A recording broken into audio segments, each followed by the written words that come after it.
বিসমিল্লাহির রহমানির রহিম। আসসালামু আলাইকুম। আজকের এই 33 নম্বর ওয়ার্ড কর্মী সম্মেলনে আমাদের মাঝে উপস্থিত আছেন প্রধান অতিথি মোহাম্মদ নুরুন নবী চৌধুরী মিলন ভাই, যুগ্ম আহ্বায়ক রংপুর মহানগর রংপুর।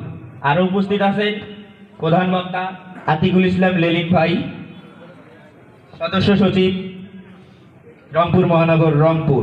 আরও উপস্থিত আছেন বিশেষ অতিথি হিসেবে উপস্থিত আছেন নুরুন নবী চৌধুরী মিলন ভাই, যুগ্ম আহ্বায়ক রংপুর মহানগর রংপুর।